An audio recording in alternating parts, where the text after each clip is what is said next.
dan tidak ada kedekatan dengan Allah yang ketiga. Saya keturunan. Saya keturunan Nabi, saya keturunan fulan.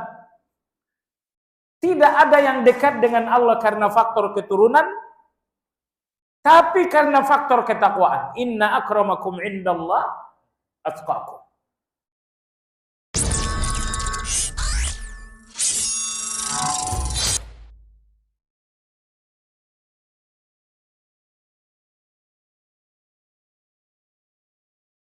Assalamualaikum warahmatullahi wabarakatuh.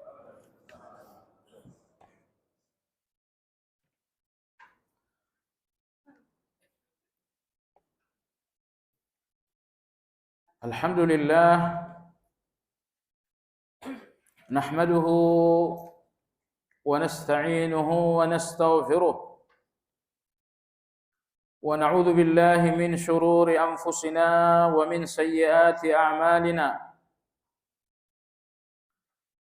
Man yahdihillahu fala mudilla lahu wa man yudlil fala hadiya lahu. وأشهد أن لا إله إلا الله وحده لا شريك له وأشهد أن محمدا عبده ورسوله لا نبي بعده. اللهم صل وسلم على محمد وعلى آله وأصحابه ومن اهتدى بهديه إلى يوم الدين.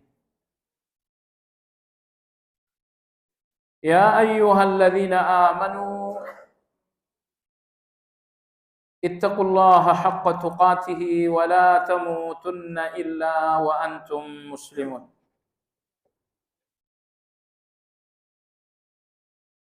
kaum muslimin wal muslimat rahimakumullah.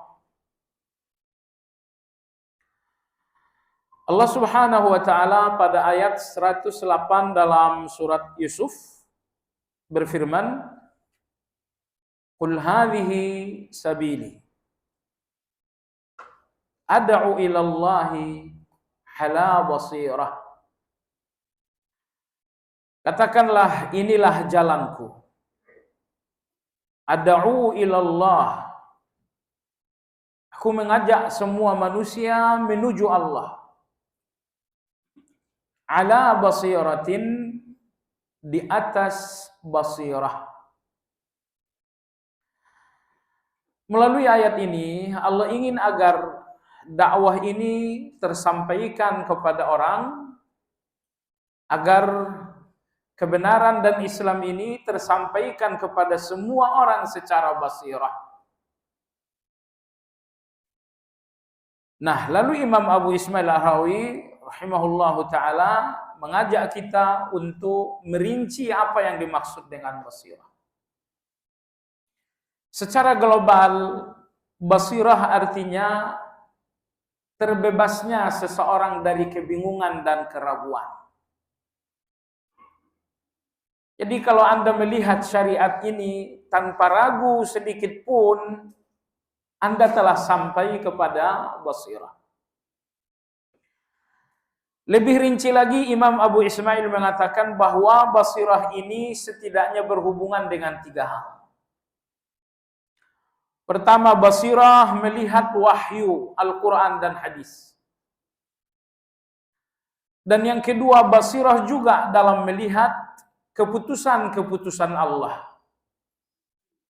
Jadi kalau wahyu adalah keputusan Allah yang bersifat syar'i, lalu takdir-takdir sehari-hari yang kita lihat dan kita jalani, itu dinamakan dengan keputusan Allah yang bersifat kauni. Nah, melihat keputusan syar'i harus dengan basirah. Melihat keputusan-keputusan Allah yang bersifat takdir harus dengan basirah. Nah, pertemuan lalu kita telah melihat salah satu keputusan kauni, lalu salah satu takdir Allah yang mesti dilihat dengan kacamata basirah, yaitu melihat kesesatan dan petunjuk. Di depan kita ada orang-orang yang tersesat dan ada orang-orang yang berada di atas petunjuk. Keputusan Allah untuk Abu Lahab adalah tersesat. Tapi keputusan Allah untuk Abu Bakar radhiyallahu anhu adalah petunjuk. Bagaimana orang-orang yang memiliki basirah melihat fenomena ini? Allah memberi hidayah kepada fulan, tapi Allah justru menjatuhkan fulan ke dalam kesesatan. Nah, Imam Al-Harawi rahimahullah mengatakan, halaman 210, basirah yang kedua adalah basirah di dalam melihat keputusan-keputusan takdir. Yang pertama, lihatlah keputusan Allah dalam hidayah dan di dalam kesesatan sebagai keadilan. Sebagai keadilan. Dan pekan lalu kita sudah lihat bagaimana Allah memberikan komentar tentang orang-orang sesat. Yang apabila keterangan Allah tersebut kita dalami, memang pada akhirnya kita akan melihat semua kesesatan adalah keadilan. Ambil contoh misalnya Allah berfirman, "Innallaha la yahdil qaumal fasikin." Sesungguhnya Allah tidak memberikan hidayah kepada orang-orang fasik. Jadi kalau Anda melihat orang-orang fasik tersesat dalam kefasikan, adalah keadilan Allah Azza wa Jalla. Mereka memilih jalan kefasikan, maka Allah pun tidak memberikan mereka hidayah. Contoh yang kedua, innallaha la yahdil qaumal zalimin. Sesungguhnya Allah tidak memberikan hidayah kepada orang-orang yang zalim. Jadi kalau Anda melihat ada orang-orang zalim yang disesatkan oleh Allah, itu keadilan Allah. Karena mereka telah memilih kezaliman, maka Allah memilih tidak memberikan mereka hidayah. Atau misalnya Anda melihat orang yang takabur. Allah berfirman, "Sa'asrifu an ayati," akan kujauhkan dari ayat-ayatku, alladzina yatakabbaruna fil ardh. Orang-orang yang hidup menyombongkan diri. Firaun tersesat karena memang sifat dan sikapnya yang sangat sombong. Nah, itu pembahasan yang lalu. Ahlul basirah melihat hidayah dan kesesatan sebagai keadilan Allah Azza wa Jalla. Yang kedua sekarang, masih halaman 210, wa fi talwini aqsamihi ri'ayatal bir. Ahlul basirah melihat pembagian-pembagian Allah dalam rezeki adalah kebaikan. Jadi kalau Anda telah sampai kepada al-basirah, maka Anda akan melihat rezeki di tangan manusia. Dengan kadar dan bentuk yang berbeda-beda, Anda akan melihat itu semuanya kebaikan Allah Subhanahu wa Ta'ala. Anda tidak melihat kesalahan Allah dalam membagi-bagi rezeki. Tapi karena Anda telah memiliki basirah, Anda melihat pembagian rezeki sebagai kebaikan Allah dalam dua hal. Dalam soal kadar dan ukurannya, yang kedua dalam soal bentuknya. Si fulan Allah berikan rezeki 1 miliar. Tapi fulan ini hanya diberikan 100.000. Rezekinya sama, kadarnya berbeda. Orang-orang al-basirah mengatakan ini adalah kebaikan Allah. Atau yang kedua, si fulan Allah berikan rezeki dalam bentuk kesehatan, si fulan Allah berikan rezeki dalam bentuk uang, si fulan Allah berikan rezeki dalam bentuk anak-anak yang saleh. Sama-sama mendapatkan rezeki tapi dengan bentuk yang berbeda. Orang-orang al-basirah melihat bentuk-bentuk rezeki yang berbeda-beda ini, mereka hanya melihat kebaikan Allah. Jadi, orang-orang al-basirah melihat bentuk-bentuk rezeki adalah kebaikan Allah. Kemudian ukuran-ukuran rezeki yang berbeda-beda juga kebaikan Allah Subhanahu wa Ta'ala. Jamaah sekalian yang saya hormati, musuh terbesar manusia adalah dirinya sendiri. Dalam hal ini adalah rakus. Dalam hal ini adalah serakah. Anda tidak akan pernah sadar betapa banyak rezeki dalam kehidupan Anda kalau hati Anda penuh dengan serakah. Allah kasihkan Anda hari ini uang 1 miliar, tapi karena serakah Anda ingin 5 triliun, Anda tidak akan sadar bahwa di tangan Anda ada 1 miliar. Faktanya di tangan Anda 1 miliar itu ada. Tapi karena serakah Anda nggak bisa melihat 1 miliar itu. Setidaknya Anda tidak merasakan nikmat 1 miliar karena hati Anda yang telah mabuk dengan serakah. Jadi hidup Anda sangat bahagia dengan catatan Anda jangan serakah. Yang dimaksud dengan serakah adalah melihat milik orang lain sehingga nggak melihat diri sendiri. Itu serakah.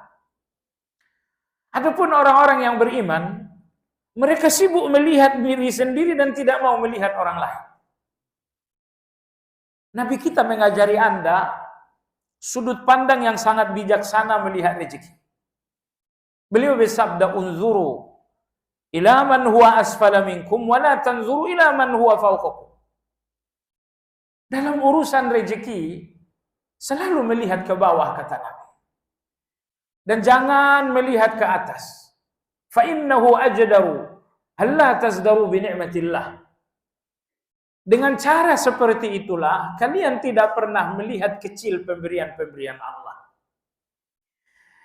Jadi kalau Anda sudah mulai melihat pemberian Allah di tangan Anda, ini kecil sekali, ini kok cuma sekian.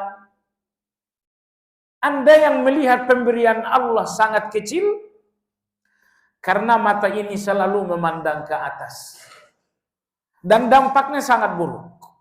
Pertama, orang yang selalu memandang ke atas tidak akan menemukan pintu untuk bersyukur. Karena orang yang bersyukur hanyalah orang yang melihat nikmat dan merasakan nikmat. Sementara orang-orang yang selalu melihat ke atas tidak pernah melihat nikmat. Kalaupun mereka melihat nikmat, mereka enggak merasakan dan menyadarinya. Dan yang kedua, jamaah sekalian, dampak melihat urusan duniawi ke atas, hati tidak bersyukur, maka hati ini sepanjang hayat tidak pernah bahagia. Allah enggak berikan bahagia bagi orang-orang yang tidak mengenal syukur. Allah tidak memberikan bahagia bagi orang-orang yang enggak mengenal syukur. Maka kadang-kadang kita melihat orang yang hidup apa adanya, rumahnya masih ngontrak, gajinya tak seberapa, tapi sepertinya bahagia sekali. Cuma sekalian, mereka berbahagia bukan karena uang banyak, tapi karena syukur. Seandainya dunia dari timur ke barat, dalam kekuasaan Anda tidak akan berbahagia sampai Anda benar-benar bersyukur. Baik. Ada satu nasihat yang sangat bagus disampaikan oleh Imam Hatim Al-Asam. Beliau berkata, hati-hati hawa nafsumu dalam 3 hal, dalam 4 hal. Jadi, hati-hati hawa nafsumu dalam 4 hal. Yang pertama, di dalam beribadah, hati-hati hawa nafsu yang bernama riya. Yang kedua, ketika Anda mengambil hak, hati-hati hawa nafsu yang bernama serakah. Yang ketiga, ketika Anda memberikan sesuatu kepada orang lain, hati-hati hawa nafsu yang bernama ingin mendapatkan pembalasan. Yang keempat, ketika Anda berhemat, hati-hati dengan hawa nafsu yang bernama kikir. Jadi ini 4 hal jamaah sekalian. Karena rata-rata manusia ini tersesat, tergelincir dalam 4 hal ini. Baiklah saya ulang. Di dalam beribadah, hati-hati hawa nafsu yang bernama riya. Riya Anda dalam ibadah membuat ibadah itu menjadi maksiat. Allahu Akbar. Ibadah yang mestinya pintu surga berubah menjadi pintu neraka. Begitu ibadah itu mengandung riya. Maka beliau mengatakan, di dalam beribadah hati-hati dengan hawa nafsu yang bernama riya. Yang kedua, ketika Anda mengambil hak, apakah hak dari manusia ataukah Anda mendapatkan hak dari Allah Azza wa Jalla? Ketika Anda mengambil hak, hati-hati dengan hawa nafsu yang bernama serakah. Kalau Anda mengambil hak, tapi dengan hati yang serakah, Anda akan mengambil hak melebihi batas. Kita sedang bagi-bagi waris. Bagian Anda dari warisan ayah Anda 1 miliar. Kalau Anda ingin mengambil hak dengan serakah, pasti Anda akan mengambilnya lebih banyak. Anda menggugat, ini belum. Kemarin waktu ayah sakit, siapa yang mendampingi sampai mati? Sebulan ayah sakit, saya yang nemani. Masa itu semua tidak dibayar? Tambahkan 1 miliar menjadi 1.200.000.000. Jemaah sekalian, semua orang yang mengambil hak dengan serakah pasti akan melampaui batas. Maka yang kedua kata Imam Hatim, di dalam mengambil hak, hati-hati dengan hawa nafsu yang bernama serakah. Nomor 3, ketika Anda memberi kepada orang lain, apakah Anda bersedekah, ataukah Anda berzakat, ataukah Anda berwakaf, ataukah Anda berhibah, ketika Anda memberi kepada orang lain, hati-hati dengan hawa nafsu yang bernama ingin balasan. Anda berikan saya uang 1 miliar, mudah-mudahan besok orang ini datang dalam undangan. Mudah-mudahan orang ini tahu dirilah untuk menghargai saya. Mudah-mudahan ini uang saya kasih setidaknya besok saya dicoblos tahun 2024. Mereka seperti ini, mereka memberi tapi untuk mendapatkan lebih banyak, untuk mendapatkan balasan. Ini orang yang memberi dengan hawa nafsu. Mereka memberi tapi dengan hawa nafsu ingin pembalasan. Allah berfirman dalam Al-Quran, wala tamnun tastakthir. Enggak usah kalian memberi untuk mendapatkan yang lebih banyak. Ingin mendapatkan lebih banyak dari manusia melalui satu pemberian, ini namanya pemberian hawa nafsu. Jadi tidak semua orang yang bersedekah itu sedekah baik. Ada orang yang bersedekah, sedekah hawa nafsu namanya. Dan sedekah hawa nafsu ini sejatinya bukan sedekah lagi. Yaitu orang-orang yang memberi, tapi untuk mendapatkan balasan yang lebih banyak. Memberi supaya orang ini menghargai saya. Jemaah sekalian, ini pemberian hawa nafsu. Yang keempat kata Imam Hatim Al-Asam, dan janganlah, hati-hatilah dengan sikap hemat. Ya, sifat hemat. Di dalam berhemat, hati-hati dengan hawa nafsu. Banyak orang yang menghemat itu sangat baik. Menghemat itu sangat positif. Tapi hati-hatilah di dalam hemat dari nafsu yang bernama kikir. Beda-beda tipis antara hemat dengan kikir itu. Baiklah. Jadi kembali kepada kajian kita jemaah sekalian. Yang membuat kita merana, enggak bahagia padahal dengan nikmat yang enggak pernah habis dari Allah Azza wa Jalla. Karena serakah. Percayalah jemaah sekalian, tidak ada orang yang dibahagiakan Allah dengan semua kebahagiaan. Percaya itu. Tidak ada orang yang dibahagiakan oleh Allah dengan segala kebahagiaan. Si fulan ini dibahagiakan Allah dengan kesehatan, tapi memang Allah tidak membahagiakannya dengan uang yang banyak. Si fulan ini dibahagiakan Allah dengan uang yang banyak, tapi anak-anaknya semuanya nakal. Si fulan ini dibahagiakan Allah dengan anak-anak yang baik, yang saleh, tapi memang dengan keuangan yang tidak dengan keuangan yang sempit. Tidak ada orang yang dibahagiakan oleh Allah dengan segala kebahagiaan. Dan Allah maha bijaksana ketika memilih. Allah lihat Anda dan Allah pilihkan untuk Anda kebahagiaan berupa anak-anak yang saleh. Si fulan Allah lihat, lalu Allah berikan dia kebahagiaan dalam bentuk uang yang banyak. Allah lihat si fulan yang ketiga, Allah berikan dia kebahagiaan dalam bentuk kesehatan. Jadi yang membuat Anda nggak bahagia karena Anda nggak mau dengan bahagia Anda. Anda ingin bahagia orang lain. Ada satu gambaran disampaikan oleh ulama kita. 2 orang anak gadis. Anda suka gadis bukan? Ya. Dulu waktu nikah yang dicari anak gadis kan? Anak gadis berikutnya di surga insya Allah. Satu anak gadis cantik luar biasa. Kulitnya cantik, wajahnya cantik, tubuhnya cantik. Tapi Allah tidak memberikan uang. Allah nggak berikan kekayaan. Sehingga dengan kecantikan itu, pakaiannya cuma apa adanya saja. Lalu anak gadis yang kedua Allah tidak berikan kecantikan. Kulitnya tidak cantik, wajahnya tidak cantik, tubuhnya juga tidak cantik. Tapi Allah berikan kekayaan.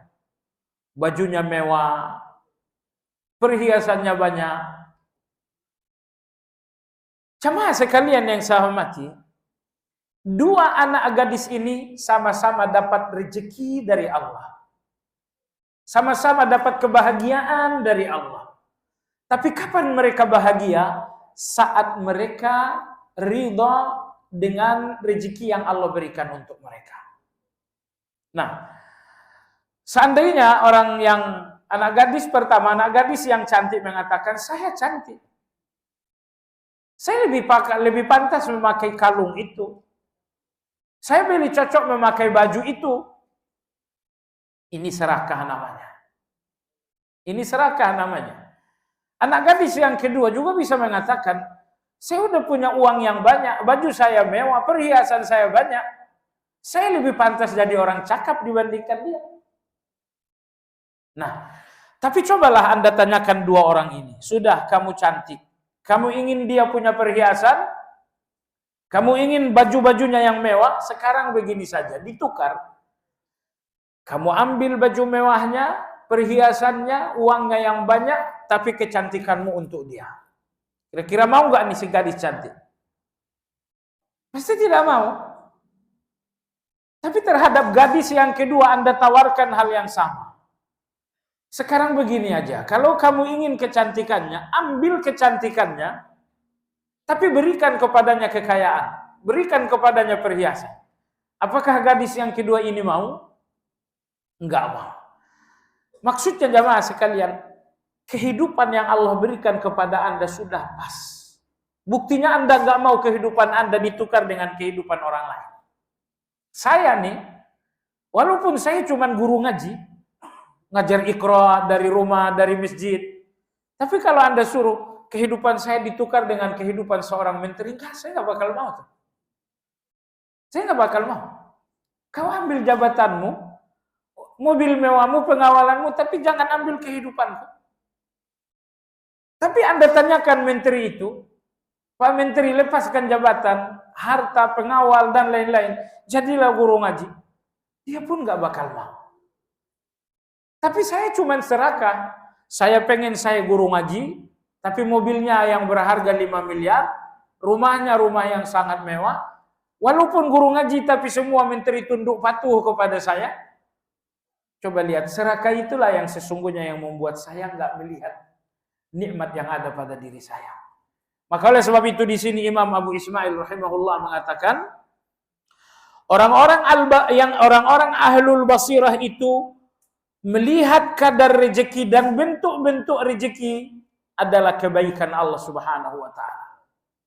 Jadi apapun yang Allah berikan kepada saya dan berapapun yang Allah berikan kepada saya, kalau saya seorang ahlul basirah, saya akan melihat bentuk dan kadar rezeki ini adalah kebaikan Allah Subhanahu wa taala. Allah berikan saya sedikit, ini kebaikan Allah. Allah berikan saya rezeki dalam hal anak, dalam hal sehat, dan Allah berikan rezeki dalam bentuk uang dan jabatan. Ini semua kebaikan Allah Subhanahu wa Ta'ala. Ini al-basirah yang kedua dalam memahami keputusan kauni. Ketika Anda melihat rezeki, bentuk dan kadarnya, ini semuanya adalah kebaikan Allah.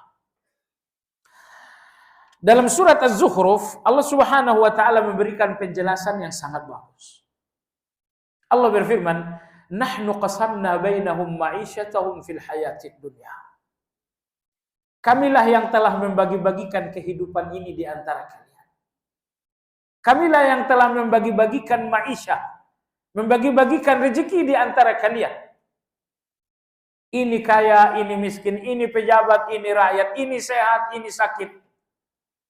Ini bahagia dengan sehat, ini bahagia dengan anak-anak yang pintar. Allah berfirman, aku yang membagi-bagikan kehidupan itu. Nah, di titik ini jamaah sekalian coba Anda renungkan. Bahwa rezeki, bentuk dan kadarnya Allah yang membagi. Karena Allah yang membagi, maka tidak ada yang salah. Yang salah adalah sudut pandang Anda. Yang salah adalah sudut pandang Anda. Coba lihat.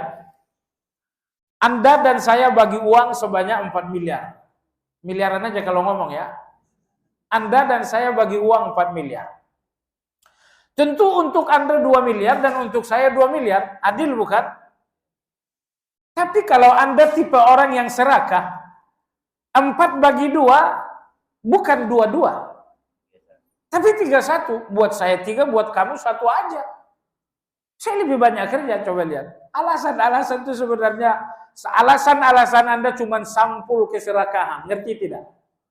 Saya lebih banyak berdoa, Kamu cuma tidur-tidur aja, saya tahajud, saya duha, saya banyak berdoa.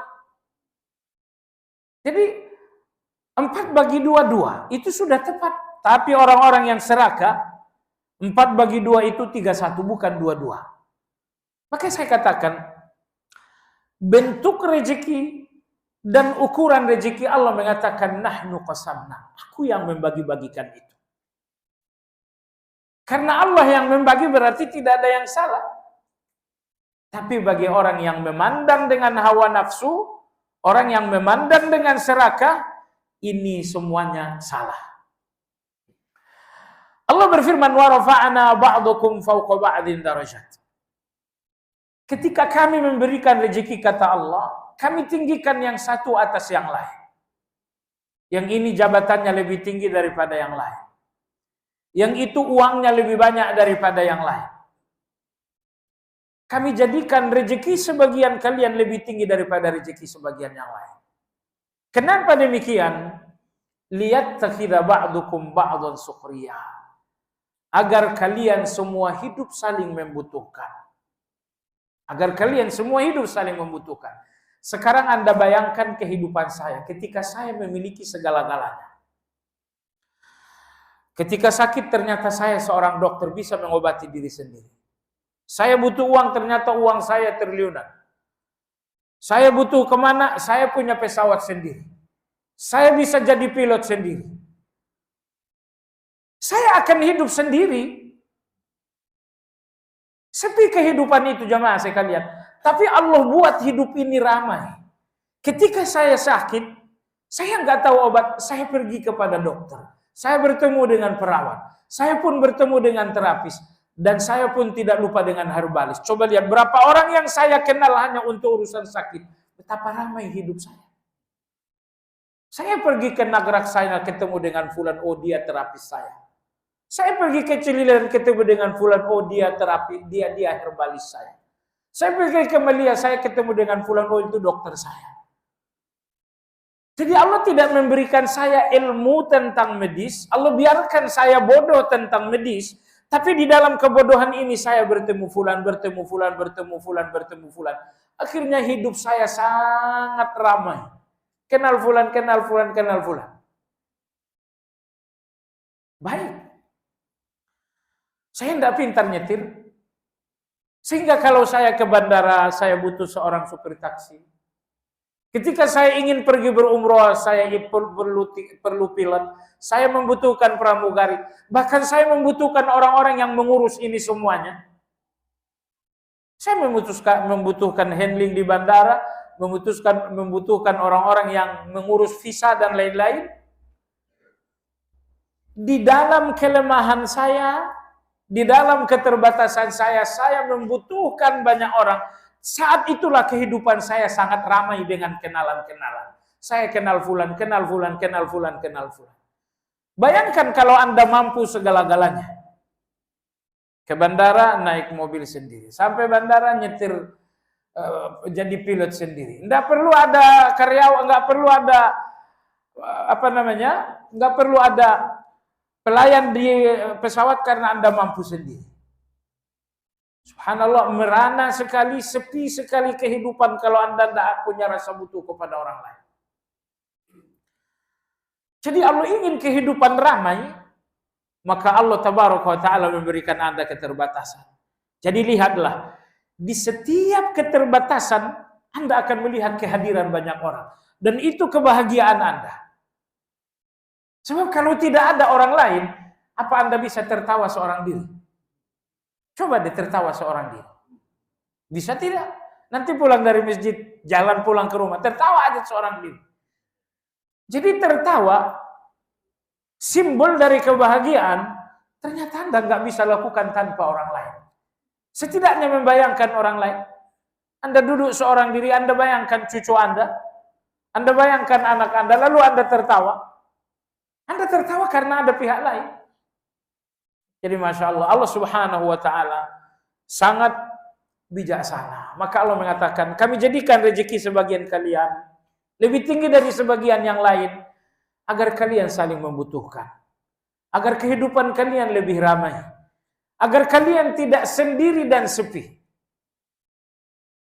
Nah, dalam ayat lain Allah Subhanahu wa Ta'ala berfirman, "Walau basatallahu ar-rizqa li'ibadihi la baghaw fil ard, walakin yunazzilu biqadarin ma yasha."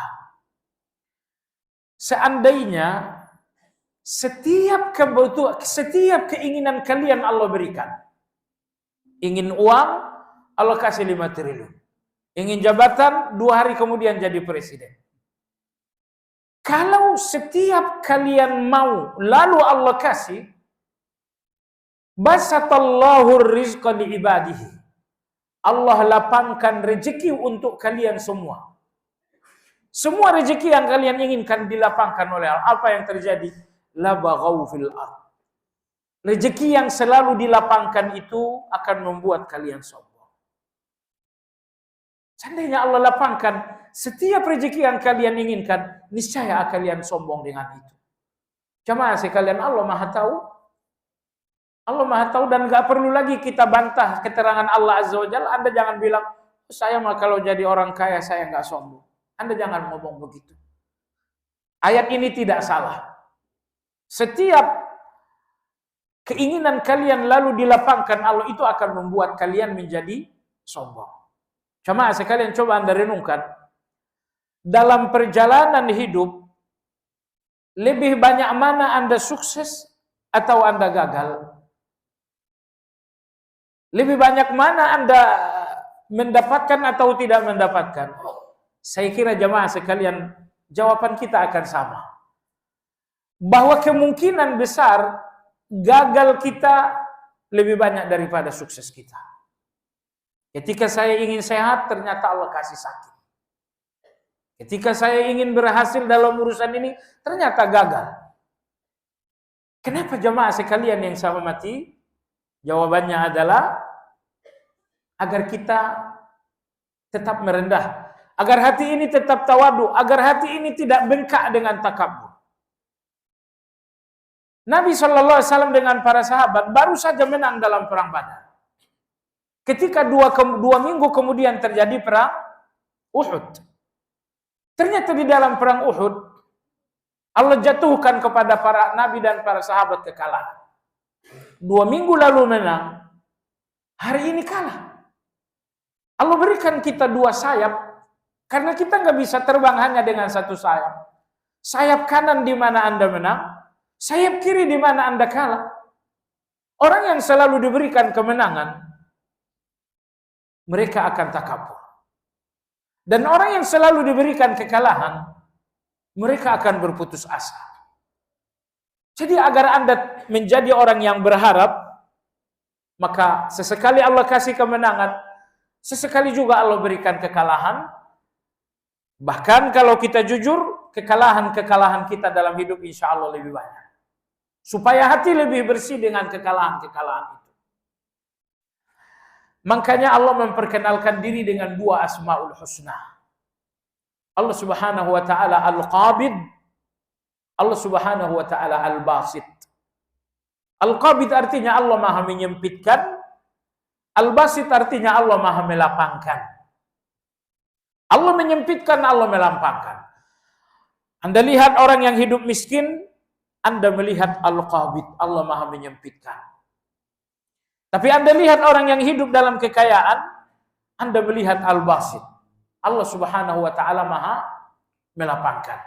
Tapi ingat, semua kehidupan Anda tidak semuanya Allah sikapi dengan al-qabid. Bagian-bagian tertentu dari hidup Anda, al-qabid, Allah sempitkan.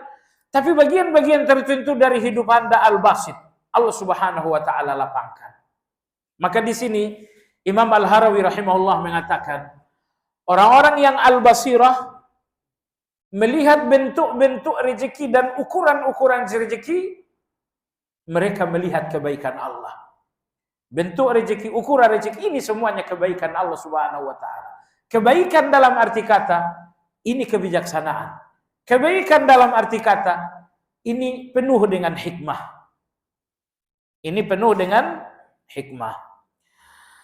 Yang ketiga, wa tu'ayinu fi jalbihi hablal wisal. Berikutnya yang ketiga, dan di dalam penarikannya Anda dapat melihat dengan jelas tali penghubung. Ini bahasa Arab, bahasa kiasan yang diterjemahkan secara harfiah sehingga Anda nggak paham. Nah, saya pun paham karena di sini Ibnu Qayyim memberikan keterangan.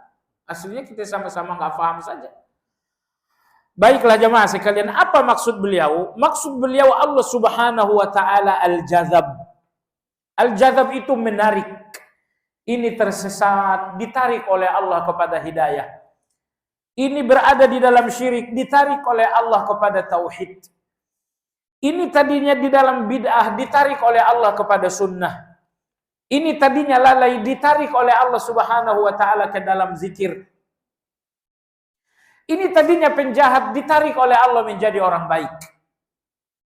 Beliau mengatakan, ahlul basirah melihat ketika ada seseorang yang ditarik oleh Allah kepada taufik, al-wisal, berarti Allah ingin membuatnya dekat. Berarti Allah ingin membuatnya dekat. Allah tarik Anda kepada taufik karena Allah ingin dekat dengan Anda. Allah tarik Anda kepada kewajiban salat, puasa, zakat karena Allah ingin dekat dengan Anda. Allah tarik Anda dari syirik menuju tauhid karena Allah ingin dekat dengan Anda. Allah tarik Anda dari bid'ah menuju sunnah karena Allah ingin dekat dengan Anda. Nah, inilah pandangan al-basirah, ahlul basirah yang ketiga. Bahwa kapanpun Allah menarik Anda kepada taufik, berarti Allah ingin dekat dengan Anda. Jemaah sekalian yang saya hormati, al-wisal yang dimaksud di sini dekat dengan Allah. Jadi indah sekali tarikan Allah. Ketika kita tersesat, Allah tarik kita ke dalam hidayah. Ketika kita terlalai, Allah tarik kita dengan hidayah, dengan zikir. Seandainya Allah tidak menarik Anda, kita akan tetap dalam keburukan. Tapi Allah ingin dekat dengan Anda, maka Allah subhanahu wa ta'ala menarik Anda dari apapun yang membuat Anda jauh dari Allah. Ingat, syirik itu menjauhkan Anda dari Allah. Ketika Allah tarik Anda kepada tauhid, berarti Allah ingin dekat dengan Anda. Ingat, maksiat itu menjauhkan Anda dari Allah. Ketika Allah menarik Anda kepada ketaatan, berarti Allah ingin dekat dengan Anda. Jadi maksud beliau di sini adalah ketika Anda sampai di atas ketaatan, banyak orang yang kemudian ujub. Saya menjadi orang taat karena saya orang saleh. Saya dapatkan sunnah ini karena saya orang pintar. Anda bukan orang ahlul basirah. Ahlul basirah melihat ketika mereka sampai kepada kebaikan, Allah yang menarik mereka. Allah yang menarik mereka. Anda salat subuh, kalau Anda seorang ahlul basirah, salat subuh ini karena Allah yang menyeret Anda untuk melakukan salat subuh. Tapi orang-orang yang ujub, mereka melihat, saya salat subuh karena memang saya orang bertakwa. Ini dua sudut pandang yang berbeda. Sama-sama salat subuh, yang satu sudut pandangnya, saya salat subuh karena memang saya seorang yang bertakwa. Tapi yang kedua mengatakan, saya salat subuh karena memang Allah menyeret saya dari tempat tidur untuk salat subuh. Ahlul basirah jamaah sekalian, mereka tidak pernah melihat diri mereka dalam ketaatan mereka. Saya taat bukan karena saya baik. Saya taat bukan karena saya saleh. Saya taat bukan karena saya orang bertakwa. Semua orang yang melihat dirinya di dalam ketaatan adalah orang-orang ujub. Saya sedekah karena saya memang dermawan. Saya zikir pagi dan petang karena saya memang orang yang istiqamah. Semakin Anda melihat dan merasakan diri Anda dalam satu ketaatan, semakin nampak dan terasa ujub yang membalut ketaatan Anda. Adapun ahlul basirah, begitu mereka berada di atas ketaatan, mereka nggak melihat diri mereka. Saya salat bukan karena saya saleh. Saya salat karena Allah yang menyeret saya dari kelalaian. Saya zikir pagi, zikir petang bukan karena saya bertakwa, tapi karena Allah yang menyeret saya kepada zikir itu. Nah, jamaah sekalian yang saya hormati, sehingga apapun kebaikan yang Anda lakukan, karena Anda ahlul basirah, Anda melihat kebaikan Anda adalah kebaikan Allah. Jadi Allah lah yang maha baik pertama kali, sehingga kemudian Allah baik untuk yang kedua kali. Baik Anda bukan baik yang pertama, baik Anda adalah baik yang kedua. Karena baik yang pertama adalah baiknya Allah. Baiknya Allah memberikan hidayah sehingga Anda salah. Maka ini yang kedua ini sangat penting. Jadi kapanpun Anda sampai kepada satu kebaikan, ingat, Anda sampai kepada kebaikan itu semata-mata karena Allah menyeret Anda. Semata-mata karena Allah menarik Anda. Maka jangan lagi melihat Anda sampai kepada kebaikan karena Anda saleh. Jadi orang-orang baik, mereka melihat Allah dalam kebaikan mereka. Seandainya Allah tidak baik memberikan saya hidayah, saya tetap saja jadi penjahat. Seandainya Allah tidak baik memberikan saya tauhid, tetap saja saya pelaku syirik. Jadi jangan lihat kebaikan Anda karena Anda baik, tapi lihatlah bahwa Anda baik karena memang Allah yang mengantarkan Anda kepada kebaikan itu. Allah antarkan Anda kepada kebaikan, Masya Allah, dengan kasih sayang. Karena ada orang yang diantarkan Allah kepada kebaikan melalui hukuman. Dan ada orang yang diantarkan Allah kepada kebaikan dengan kasih sayang. Seorang preman, penjahat, zalim, tiba-tiba hari itu tertabrak, kakinya tidak bisa lagi jalan. Akhirnya dia berpikir, udah terlalu lama saya jadi preman, taubat saja. Akhirnya musibah itu menjadi titik balik. Menjadi titik balik dari kehidupan hitam menuju kehidupan yang lebih bersih. Ini orang yang dikembalikan oleh Allah kepada kebaikan melalui pintu hukuman. Ini orang yang diantarkan Allah kepada kebaikan melalui pintu hukuman. Karena banyak orang tertentu yang tidak menjadi baik kecuali dengan hukuman.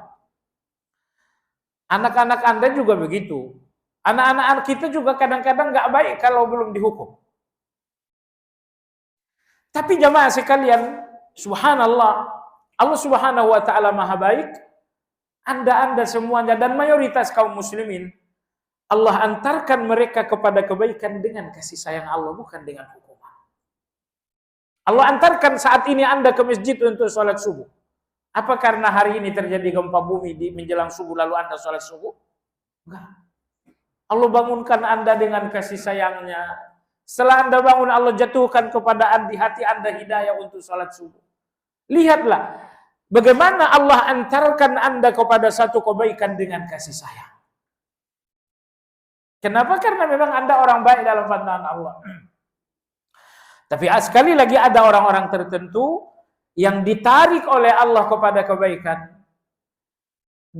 diseret oleh Allah kepada kebaikan melalui pintu hukuman. Ada orang dan banyak orang seperti itu. Nah, Imam Al-Harawi rahimahullahu ta'ala mengatakan bahwa ahlul basirah melihat kebaikan mereka, saya salat, saya puasa, saya zakat, saya zikir, saya tilawah, mereka melihat semua kebaikan ini karena Allah menyeret saya kepada kebaikan. Seandainya Allah tidak menyeret saya kepada kebaikan, saya tetap akan menjadi penjahat. Nah, lalu Allah menyeret saya kepada kebaikan. Kenapa? Hablal wisal, karena Allah ingin dekat dengan saya. Jemaah sekalian, dalam hadis qudsi Allah Subhanahu wa taala berfirman, "Wa ma taqarraba ilayya 'abdi ahabba ilayya mimma aftaradtu." Jalan yang paling aku cintai ditempuh hambaku untuk mendekati aku adalah kewajiban. "Wa la yazalu 'abdi yataqarrabu ilayya bin nawafil hatta uhibbahu."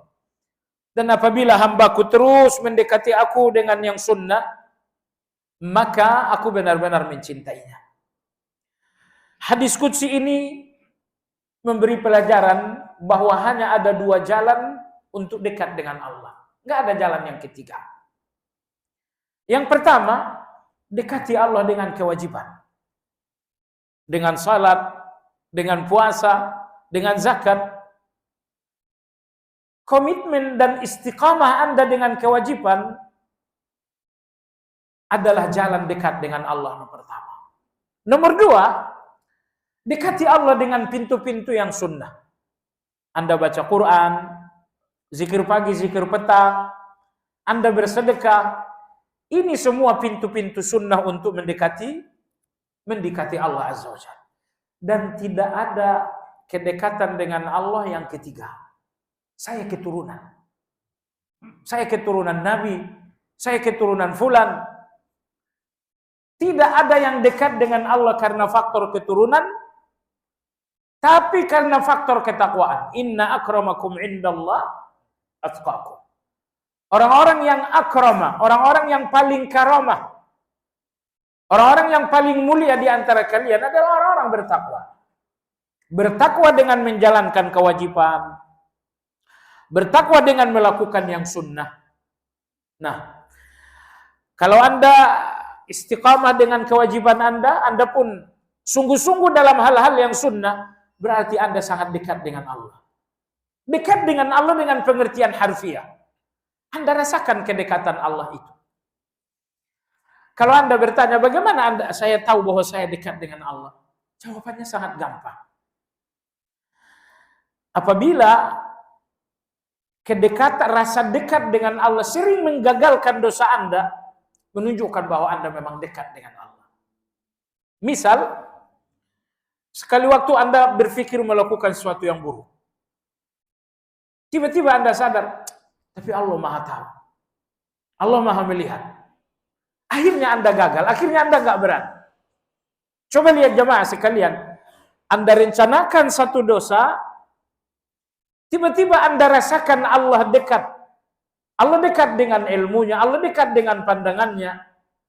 Akhirnya Anda gagal berdosa karena merasakan kedekatan Allah Azza wa Jalla. Ini adalah salah satu indikasi kuat, tanda yang sangat kuat bahwa memang Anda dekat dengan Allah Azza wa Jalla. Ketika kedekatan Allah itu menghalangi Anda berdosa, maka disitulah Anda tahu bahwa Anda dekat dengan Allah Azza wa Jalla. Tugas Anda adalah menjadikannya syukur. Dan jangan sampai terjebak dengan ujub. Semisal dalam hati Anda ada dengki. Jemaah sekalian, ada nggak orang yang nggak dengki? Nggak ada orang yang nggak dengki. Cuman ada yang menahan, ada yang melampiaskan. Ada orang yang dengki dan ditahan. Sehingga dengki itu tidak muncul dalam ucapan, dengki itu pun tidak tumpah dalam perbuatan. Aslinya dalam hatinya ada dengki tapi ditahan sehingga tidak tumpah dalam bentuk perbuatan. Sehingga tidak keluar dalam bentuk ucapan cela-mencela. Nomor dua, ada orang yang dengki dan nggak ditahan. Akhirnya tumpahlah dengki itu dalam bentuk perilaku, tumpahlah dengki itu dalam bentuk ucapan cela-mencela. Banyak orang yang mencela semata-mata karena dengki. Dan Anda jangan lihat orang lain, lihat diri sendiri saja. Oh, pantasan pula. Anda ngaji buat diri Anda, bukan? Jadi jangan ngaji untuk menghakimi orang lain. Orang dengki tak menahan diri. Oh, seperti fulan dong. Anda nggak perlu cari contoh lain. Contoh yang paling tepat adalah diri Anda sendiri. Nah, kalau ilmu ini kita gunakan menghakimi orang lain, makanya kita nggak semakin baik dengan ilmu. Tapi kalau ilmu yang Anda pelajari, Anda gunakan menghakimi diri sendiri, di titik itulah ilmu ini membuat Anda semakin baik. Nah, kembali kepada hasad tadi. Apa yang saya katakan tadi sebetulnya ucapan Imam Hasanul Basri rahimahullah. Beliau mengatakan, tidak ada orang di muka bumi ini yang tidak dengki. Apa Anda pikir Aisyah radhiyallahu anha tidak dengki dengan Zainab? Zainab dinikahkan Allah dengan Rasulullah melalui ayat dalam surat Al-Ahzab. Aisyah, Anda dinikahkan oleh ayahanda Abu Bakar radhiyallahu anhu. Tapi Zainab, dia tidak dinikahkan walinya dengan Nabi. Allah sendiri yang menikahkan beliau. Falamma qadha Zaidun minha wataran zawwajnakaha likai la yakuna lil mu'minina harajun fi azwaji adaiyaihim idza qadaw minhunna watara wa kana amrullahi maf'ula. Jadi tidak mungkin Aisyah radhiyallahu anha tidak dengki dengan Zainab. Apakah Anda pikir Aisyah radhiyallahu anha tidak dengki dengan Sofia yang sangat cantik itu? Mereka semua sama dengan kita. Perbedaannya, mereka dengki ditahan.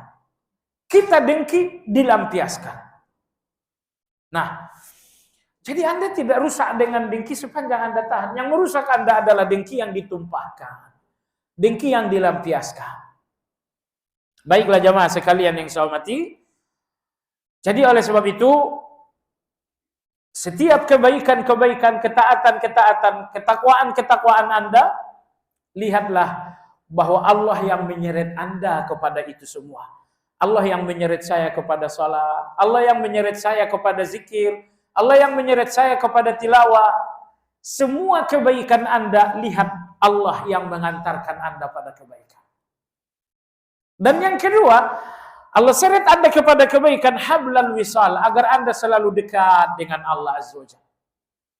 Kalau ingin dekat dengan Anda, maka Allah seret Anda kepada kebaikan. Nah, kalau kita dekat dengan Allah nggak istimewa. Karena memang kita nggak bisa hidup tanpa Allah. Tapi kalau Allah ingin dekat dengan Anda, itu istimewa. Karena Allah tidak butuh apa-apa dari kita. Saya ini orang miskin. Saya ingin dekat dengan Anda orang terkaya di Cimanggis. Itu nggak mengherankan, orang miskin model saya ingin dekat dengan Anda orang kaya. Tapi kalau Anda orang kaya justru ingin dekat dengan saya yang miskin, nah itu sangat luar biasa. Saya cuma ingin mendekatkan persoalan supaya lebih paham. Artinya kalau Anda yang dekat dengan Allah itu biasa. Tapi kalau Allah yang ingin dekat dengan Anda, ini luar biasa. Hadis qudsi yang saya katakan tadi kita sambung. Kita sambung. Kata Allah tabaraka wa ta'ala, hambaku mendekati aku dengan yang wajib. Lalu hambaku mendekati aku dengan yang sunnah. Apabila hambaku mendekati aku dengan wajib dan sunnah, maka aku akan menjadi pandangannya untuk melihat, Aku akan menjadi pendengarannya untuk mendengar. Aku akan menjadi tangannya untuk menggenggam. Aku akan menjadi kakinya untuk berjalan. Awalnya Anda mendekat, lalu kemudian Allah memberi. Anda dekati Allah dengan wajib dan sunnah, lalu Allah katakan, baiklah, aku menjadi pandanganmu saat melihat. Aku menjadi pendengaranmu saat mendengar dan selanjutnya. Subhanallah, luar biasa banget. Allah berikan dirinya untuk Anda. Ini hadis luar biasa. Allah enggak mengatakan, kalian lakukan wajib, kalian lakukan sunnah, aku berikan kalian uang.